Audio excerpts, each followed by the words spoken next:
Bismillahirrahmanirrahim. Alhamdulillahirrabbilalamin. Wassalatu wassalamu ala asyrafil anbiya'i wal mursalin wa ala alihi wa sahbihi ajma'in. Assalamualaikum. Rabbi yasir wa la tu'assir, Rabbi tamimu bihair ya karim. Alhamdulillah, pada malam ni kita bersua kembali di dalam sesi live Uncle. Sufyan Ismail merupakan pengamal perundangan syariah. So insyaAllah malam ni kita akan sambung lagi untuk sharing kita punya isu di Mahkamah Syariah ataupun undang-undang syariah. Baik, sebelum Uncle teruskan, suka Uncle untuk tanya kepada semua yang join Uncle ni, suara Uncle clear ke tidak, viewer ke, followers ke kan, sama ada yang berada di TikTok ataupun di mana-mana lah media sosial, sama ada di FB, Insta, suara Uncle clear ke tidak, okay? So, kalau Uncle punya suara clear, mungkin boleh bagi tahu daripada negeri mana, mungkin daripada KL, Selangor, Sarawak, okay? So, kita ada si Su. Waalaikumsalam, line clear. Thank you Su sebab respon. Kita ada Andy. Thank you. Kita ada Nil Omar, waalaikumsalam, clear. Mawar Putih, thank you. Waalaikumsalam. Dari Lahad Datu, suara Uncle alhamdulillah clear. Alhamdulillah. Okay, clear. So, kita ada siapa lagi? Kita ada Bulan Juwita. Thank you Bulan Juwita. Dari mana? Selangor cakap, suara Uncle clear. Negeri Sembilan, alhamdulillah. Okay, mana yang cakap komen sudah clear, thank you. So, boleh teruskan dengan persoalan. Kita ada Nur Hidayah. Waalaikumsalam Tuan Nur Hidayah. Kita ada Nurul Hamiza dari Putatan. Thank you komen untuk Uncle punya voice ataupun suara clear ke tidak. Thank you. Alhamdulillah. Okay, kita boleh teruskan dengan persoalan. Okay, persoalan mana-mana isu syariah di Mahkamah Syariah. InsyaAllah kita, Uncle akan cuba jawab mengikut persepsi undang-undang. Okay. So, ingatlah bahawa kita ada 3 amalan yang akan berterusan. Okay. Setelah kita meninggal dunia, ada 3 amalan. Yang pertama adalah doa daripada anak yang soleh. Yang kedua adalah sedekah, kita punya sedekah lah, sedekah jariah, whatever sedekah. Yang ketiga adalah kita punya ilmu yang kita sampaikan. Okay, mudah-mudahan yang kita punya sesi ilmu pada malam ni merupakan amal jariah yang tidak akan putus-putus sehingga kita menghembuskan nafas yang terakhir. Okay, so, inilah ilmu yang Uncle boleh sharing kepada semua rakyat Malaysia yang mana banyak yang tidak faham tentang undang-undang syariah tu. So, harap dengan perkongsian Uncle yang tidak seberapa ni, yang orang cakap 1 jam sini ataupun 45 minit pada hari Isnin, Selasa, Rabu, Khamis ni, boleh memberi manfaat kepada semua umat Islam di Malaysia, sama ada yang berada di dalam Malaysia ataupun di luar. So, okay,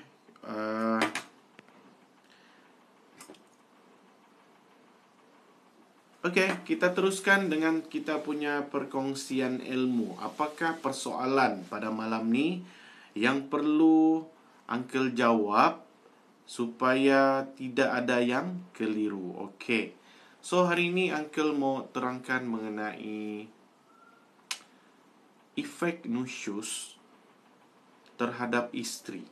Apakah kesan mana-mana isteri yang telah mendapat perintah nusyus?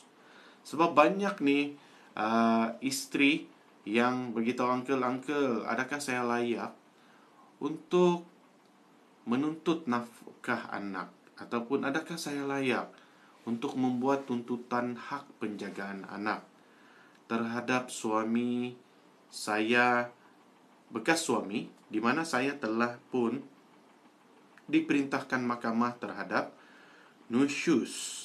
Ada juga yang tanya, Uncle, adakah bekas istri layak menuntut harta sepencarian apabila si istri ini telah dikenakan nusyus oleh mahkamah syariah? Dan ada juga yang tanya, Uncle, adakah dia layak, bekas istri lah, yang telah pun diperintahkan oleh mahkamah nusyus, adakah dia layak untuk tuntut muta'ah? Itu isu yang selalu kena tanya oleh istri-istri. Mungkin kamu nusyus ni disebabkan kamu tidak hadir ke mahkamah. Jadi senanglah bekas suami kamu membuat tuntutan nusyus disebabkan oleh keengganan kamu atau tidak keprihatinan kamu terhadap perlunya hadir. So hari ini Uncle bagi tahu rahsia ataupun mengikut undang-undang, apakah kesan terhadap perintah nusyus terhadap seorang bekas istri. Okey, adapun nusyus. Nusyus yang dimaksudkan oleh Uncle ini adalah keluarnya satu kertas mahkamah, perintah mahkamah yang cakap kamu di dalam tu kamu telah pun nusyus. Itu barulah nusyus. Bukan nusyus yang mentang-mentang kamu keluar daripada rumah tanpa izin. Ini selalu orang buat. Istri yang bergaduh, dia keluarlah rumah. Selalunya dia akan pergi ke rumah ibu bapa dia lah. So dia dianggap nusyus oleh suaminya. Itu bukan nusyus, okey? Walaupun perlakuan itu perlakuan yang boleh menyebabkan nusyus, tapi seorang istri itu belum lagi nusyus mengikut undang-undang sebab tidak ada perintah mahkamah yang mensabitkan seorang istri itu nusyus. Okey? So, nusyus yang dikatakan ini adalah nusyus yang keluar perintah mahkamah. Okey? Apa jadi kepada istri yang nusyus? Apa kesan dia? Apakah yang menyebabkan si istri itu tidak boleh menuntut nafkah? Nafkah apa? Nafkah istri, nafkah edah, tunggakan nafkah. Ada 3 perkara ni yang tidak boleh dituntut oleh seorang istri yang telah dideklar nusyus oleh mahkamah syariah. Dia hanya tidak layak untuk tuntut nafkah. Nafkah edah jika berlaku perceraian, mahupun tunggakan nafkah. Mungkin nafkah-nafkah terdahulu tu. So, yang 3 benda ni dia tidak layak untuk membuat tuntutan ke mahkamah. Jika apa? Jika dia disabitkan nusyus. Only 3 tuntutan ini sahaja. 3 tuntutan ini saja. So, persoalan yang orang tanya, Uncle, bolehkah tuntut muta'ah? Bolehkah tuntut hartas pencarian? Bolehkah dia tuntut nafkah anak? Bolehkah dia tuntut hak penjagaan anak? Jawapannya boleh. Okey. So hari ini Uncle mau bagi tahu istri yang nusyus layak untuk tuntut hak penjagaan anak, ataupun layak tuntut muta'ah, ataupun layak tuntut harta sepencarian. Okey. So don't worry, kamu masih boleh membuat tuntutan mengikut undang-undang. Okey, selain daripada nusyus, suka Uncle mau maklumkan, terutamanya bagi istri-istri golongan mu'allaf, iaitu yang baru masuk Islam disebabkan oleh perkahwinan, ataupun seorang istri yang bukan warga negara Malaysia, pemegang pasport ataupun IC merah, bukan warga negara lah. Okey. 2 golongan ni selalu bertanya Uncle, adakah dia layak untuk mendapat hak jagaan anak? Saya ni bukan warga negara Malaysia, Uncle. Adakah saya layak untuk tuntut hak jagaan anak? Jawapannya layak.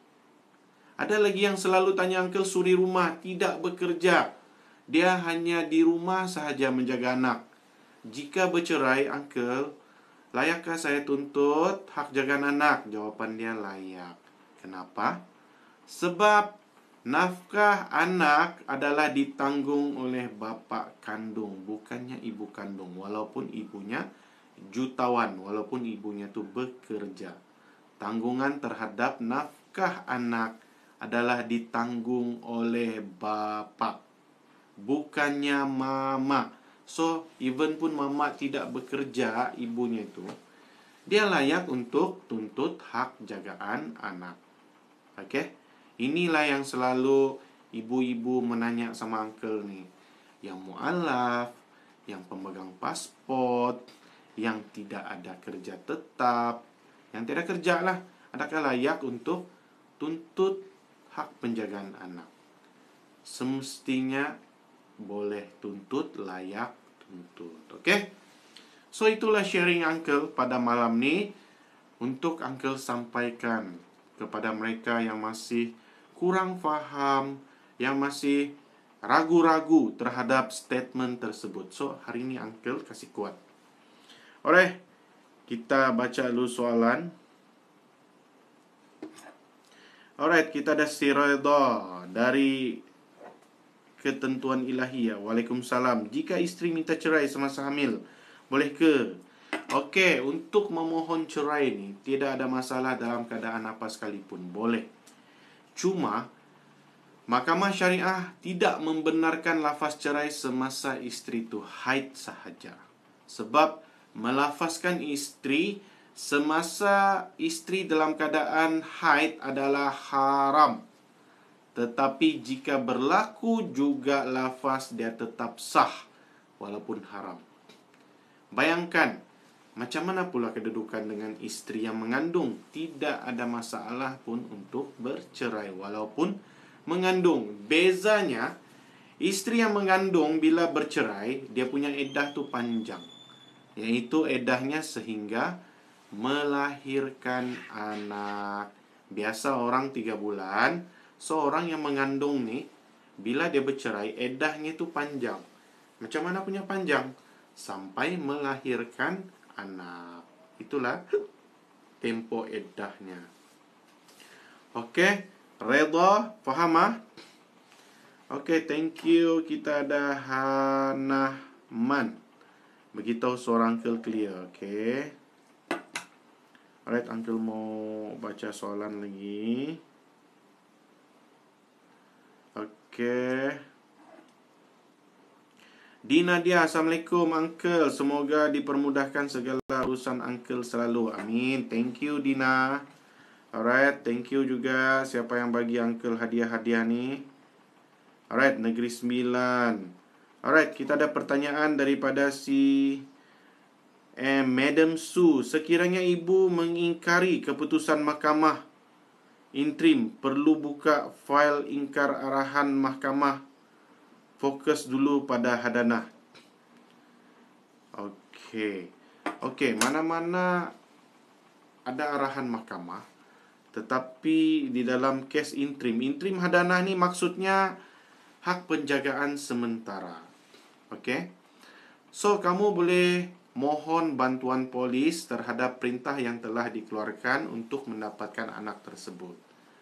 Kalau kamu juga mau memohon kepada mahkamah terhadap lawan kamu yang ingkar terhadap perintah mahkamah pun tidak ada masalah. Boleh minta kepada mahkamah. Tapi bagi uncle, cuma ambil anak tu melalui bantuan polis. Okey. Kita ada Nurul Hamiza. Uncle, saya mau tanya, maaf jika keluar daripada topik, macam mana proses untuk memohon wali hakim pada musim COVID ni? Lama ke tu? Sama saja, proses dia sama. Kamu kena pergi pejabat agama dulu untuk mendapatkan laporan. Pejabat agama akan buat siasatan terhadap why kamu perlu wali hakim. Kalau kamu cakap disebabkan bapa sudah meninggal, tiada wali lelaki yang lain, so siasatan itu akan diberikan. Ataupun mungkin kamu anak tidak sah taraf. Ataupun kamu sebenarnya bapa mama itu tiada sijil nikah, so terpaksa wali hakim sebab tidak ada kenyataan pernikahan bapa kamu. So benda ni first step kena pergi pejabat agama untuk mendapatkan satu laporan siasatan terhadap kenapa perlunya kamu buat wali hakim bukan wali mujbir. Setelah mendapat, barulah kamu melantik peguam ataupun kamu membuat satu permohonan wali hakim ke mahkamah syariah. Normally kes mahkamah syariah ni untuk wali hakim dia agak pendek, tidak seberapa lama seperti mana permohonan kes syariah yang lain. Okay? Biasanya insya-Allah lah within 1-2 weeks tu boleh selesai lah selepas kamu dapat tarikh depan hakim. Okay Nurul? Cuma yang selalu lambat tu disebabkan laporan pejabat agama saja. Yang itu yang menyebabkan kamu stuck untuk membuat permohonan di mahkamah syariah. Alright?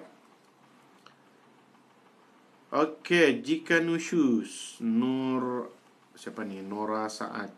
Uncle, saya dalam edah and kena rujuk balik sebab terbersama dalam edah. Boleh ke mohon cerai semula?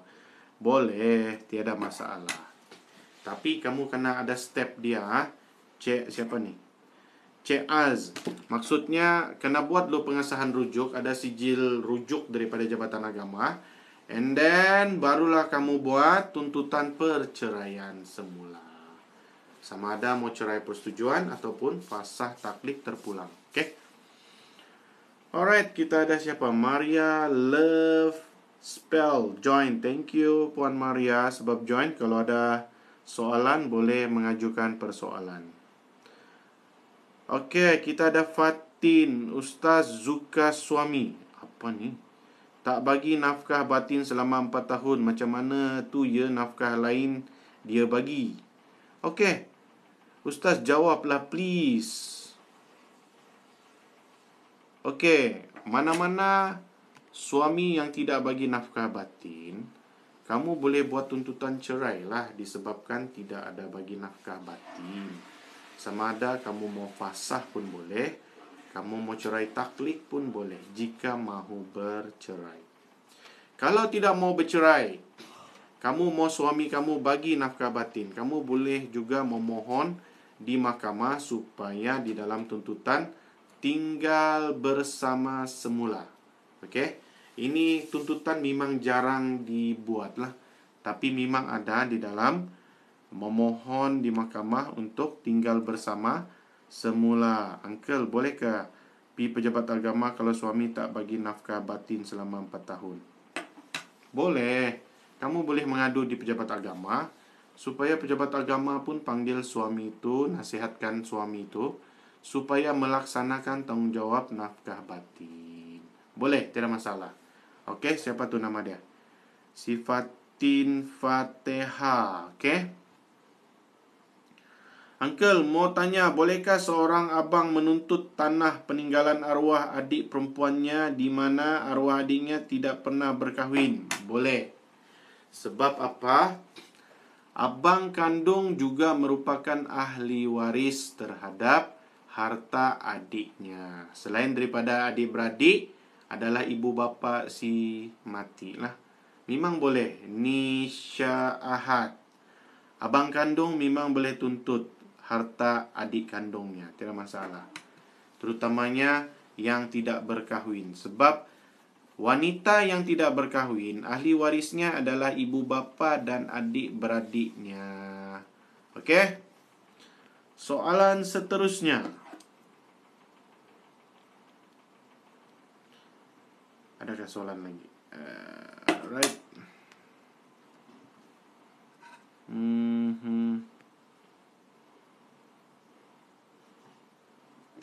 Okey, saya nak tanya, isteri minta cerai sebab tak bersefahaman dan suami tak nak lepaskan. Macam mana ya? Okey, bagi kes ini, mana-mana perceraian yang disebabkan tiada sefahaman saja dia punya alasan. Perkara ni bila suami tidak setuju bercerai, maka kes ini akan dipanjangkan ke peringkat hakam. Okey? So don't worry. Will be ending juga divorce. Cuma ada ambil masa sikit disebabkan perkara ini akan dipanjangkan ke peringkat hakam. Okey, siapa ni? Budak kecil. Okey, budak kecil, faham ah? Assalamualaikum Uncle. Kalau hartas pencerian atas rumah yang belum habis bayar bolehkah? Boleh. Tiada masalah. Sebab apa? Mana-mana rumah yang tidak habis bayar, kita akan tengok nilai untung saja. Jangan saja rumah tu masih rugi. Contoh macam ini. Rumah tu baru beli 1 tahun. Hutang masih tinggi berbanding untung. Itu tak boleh lah. Uncle nasihatkan janganlah tuntut hartas pencerian dulu. At least tunggulah. Loan rumah tu mungkin maybe more than 5 years baru ada nilai. Rumah tu barulah buat tuntutan. Sebab tuntutan hartas pencerian ni, dia no limit juga masa. 10 tahun kah sudah kamu cerai, 15 tahun kah kamu masih boleh buat tuntutan hartas pencerian. Tiada masalah. So jawapan dia boleh. Okey. Berapakah kos buka fail ingkar arahan mahkamah? Okey, yang itu kamu boleh rujuk kepada lawyer yang kamu lantik. Okey.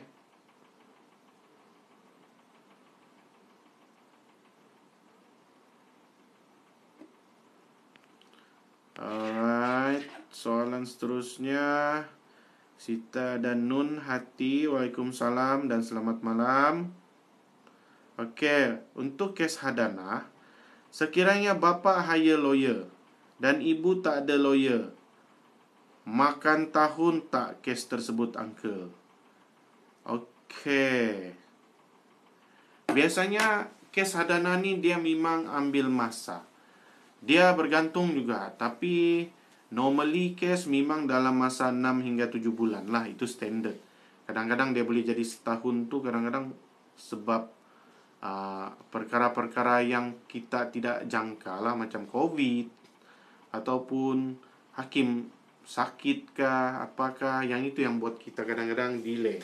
Tapi normally memang dalam masa 6 hingga 7 bulan lah kes. Okey.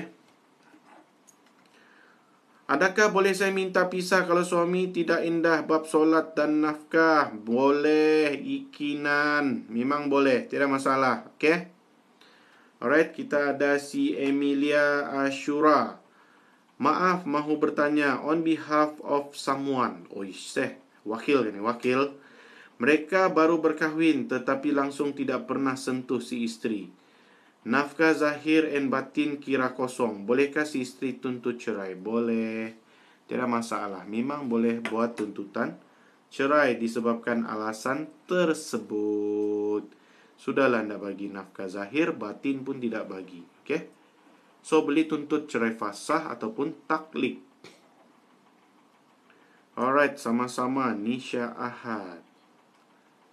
Jika suami reda berpoligami, tidak mahu menceraikan kedua-duanya, si isteri pertama tidak mahu bermadu, apakah suami boleh didenda? Yang didenda disebabkan mungkin berpoligami tanpa kebenaran lah. Itu dia akan didenda oleh pendakwa syariah. Tapi sebenarnya kalau isteri pertama memohon cerai, dia ni ada alasan, mungkin fasah ke atau taklik.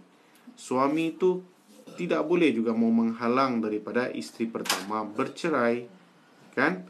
Sebab apa? Dia ada alasan yang kukuh terhadap tuntutan perceraian tersebut. So, maksudnya mau uncle bagi tahu ni, tiadalah bercerita kalau isteri mau bercerai, lelaki tidak mau bercerai, so tidak akan bercerai. Tidak. Dia tetap boleh berlaku jika si isteri dapat membuktikan alasan fasah tersebut ataupun taklik tersebut. Faham ah? Soalan uncle mau tanya, tuntut fasah buka sudahkah? Buka sudah. Mahkamah sudah 1 minggu buka. Saya dah lama kahwin, tiada anak. Lepas tu saya duduk rumah mentua. Kalau saya bercerai, tut. Apa yang tut? Saya nak tanya, jika keputusan JKP berpihak kepada suami, mau saya kembali, bolehkah saya tolak keputusan tu? Boleh. Siapa cakap tidak boleh? JKP ni mana ada memihak. Dia akan tanya isteri, sama ada kamu still mau bercerai ataupun tidak. Mana ada istilah dia akan memihak kepada suami? Tidak.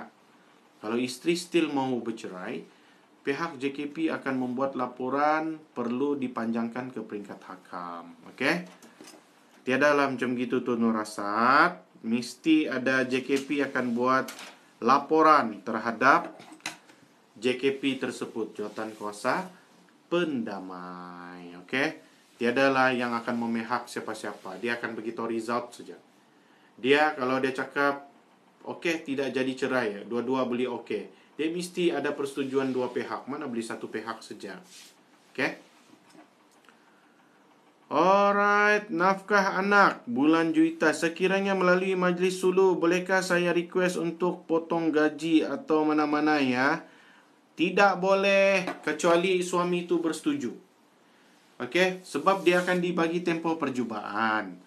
Kalau sudah dapat nafkah anak, dia masih tidak mau bayar, jangan risau, kita ada BSK, Biro Sokongan Keluarga. Okey, jangan risau Kamu biar saja, yang penting dia setuju untuk beri nafkah. Si Ikinan, dan kalau saya berpisah dengan suami mualaf, macam mana gan anak dapat dekat isteri suami, boleh terangkan tak? Okey, mostly jika berlaku perceraian, hak penjagaan anak keutamaan kepada si ibu, bukan kepada si bapa. Kecuali lah ibu melanggar 5 perkara yang membolehkan hilangnya hak penjagaan anak. Contohnya macam bernikah baru. Okey? Itu si bapa boleh tuntut hak jagaan anak. Saya dah kahwin 15 tahun tapi saya tak ada anak dan saya duduk rumah mentua. Saya boleh nafkah apa ya? Maaf tanya.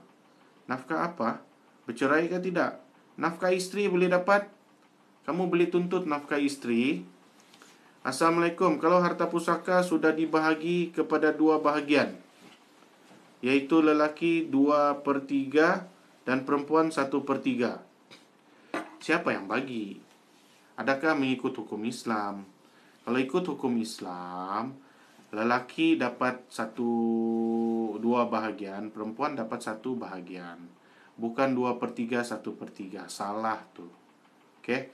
Kecuali ada persetujuan. Okey? Sebab dalam faraid, ibu atau bapa, ibu akan dapat 1/6. Okey? Ibu kepada yang si mati lah. Bapa mama dia pun akan dapat 1/6. Biasanya isteri akan dapat 1/8. Kalau mama yang meninggal, bapa boleh dapat 1/4. Okey? Itu faraid. Mau tanya lagi, jika rumah suami sudah jual, masih bolehlah saya tuntut harta pencerian atas rumah tu? Boleh. Tiada masalah walaupun dia sudah jual. Yang penting harta itu merupakan harta pencarian. Berapa hasil jualan dia perlu bagi kepada isteri, bekas isteri, jika isteri buat tuntutan di mahkamah. Tiadalah cerita dia sudah jual maka tidak boleh dituntut. Tidak, kalau begitu kelang kabutlah semua orang menjual kan lepas bercerai. Supaya anda kena tuntut. Tidak. Penjualan dia itu perlu puan buktikan. Okey? Untuk mendapat nisbah yang puan punya bahagian lah, isteri punya bahagian. Okey? Alright. Soalan seterusnya. Rasa uncle tiada soalan lagi. Alhamdulillah. Jadi, thank you for join uncle pada malam ni. InsyaAllah kita akan jumpa lagi pada malam besok. So, kamu bolehlah standby soalan kamu. Okay? Kalau boleh, jangan bagi statement. Bagi uncle soalan. Senanglah uncle jawab. Okay? So, di dalam ni pun boleh faham kalau ada soalan. Dan uncle akan cuba jawab soalan tersebut. Soalan saya tak dijawab. Chang A. Mana soalan si Chang A ni? Chang A. Chang A, tiada soalan kau. Sorry. Mana soalan Chang A ni? Okey, Chang A. Kau buat soalan baru.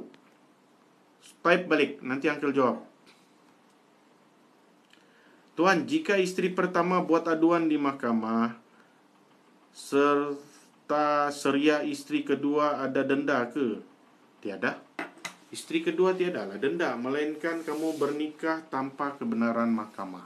Yang itu betul. Isteri kedua boleh didenda, siap dengan wali kamu akan didenda jika pernikahan tanpa kebenaran mahkamah. Chang A, mana soalan? Saya duduk rumah mentua, saya dah kahwin lama, tak ada anak, dah lama kahwin. Kalau saya berpisah, boleh tahu tak contoh apa nafkah? Okey. Kamu boleh tuntut nafkah edah, tunggakan nafkah, hartas pencarian, muta'ah, boleh tuntut. Nafkah apa? Nafkah isteri boleh, tunggakan nafkah isteri boleh. Okey. Kamu boleh tuntut muta'ah. Siapa ni nama dia? Si VT. Okey, VT. Kamu boleh cek dalam 9 tuntutan selepas perceraian di laman web Uncle, www.sufyanismail.com. Okey, VT. Memang boleh buat tuntutan. Anak-anak dengan suami. Anak-anak dengan suami, saya mau tuntut hadanah, kan? Apa tindakan kalau tiba-tiba dia pindah? Lantik peguam. Okey, bulan Juita, kalau sudah melibatkan berlawan untuk jaga anak, lantik peguam. Saya sudah dapat perintah mahkamah. Perintah apa tu, Jasmine? Jasmine? Perintah mahkamah mengenai apa? Uncle mau tahu juga. Tetapi perempuan tak dapat. Apa yang dah dapat ni? Iaitu perintah mahkamah. Okey, buat tuntutan di mahkamah lah kalau tidak dapat. Okey. Tapi masih boleh ambil hak saya. Ini contoh apa ni? Tanah ke apa? Kalau tanah tidak boleh tu, kamu beli pejabat tanah untuk isi juga bahagian kamu. Okey. Tuan, jika isteri pertama buat aduan di mahkamah serta isteri kedua, ada denda kah? Tidak ada denda, kecuali di dalam kes nikah tanpa kebenaran. Pembahagian faraid. Okey. Kalau sudah ada pembahagian, tapi Uncle cukup keliru lah. Kenapa kamu dapat 1/3, lelaki dapat 2/3? Mungkin dia 2/3. Betul lah. Yalah, betul lah. Kalau lelaki dia memang 2 bahagian, lelaki perempuan dapat 1 bahagian. Okey. So apa isu dia ni, Jasmine? Rumah. Waalaikumsalam. Okey. Jasmine, apakah isu kamu? Memang 1/3, 2/3. Betul lah. Memang betul lah. 2 bahagian lelaki, 1 bahagian perempuan. So, kalau belum dapat bahagian tu, boleh buat tuntutan di mahkamah. Okey. Alright. Tuan, jika isteri pertama, okey, yang itu pun sudah. Cerai melalui call, jatuh talak juga katakan. Kalau disahkan, yes. Okey. Terima kasih atas jawapan itu ya. Okey, sama-sama. Okey. Thank you for join Uncle malam ni. So kita akan jumpa lagi malam esok. Okey. So jumpa lagi. Assalamualaikum warahmatullahi wabarakatuh. Thank you because join Uncle punya live.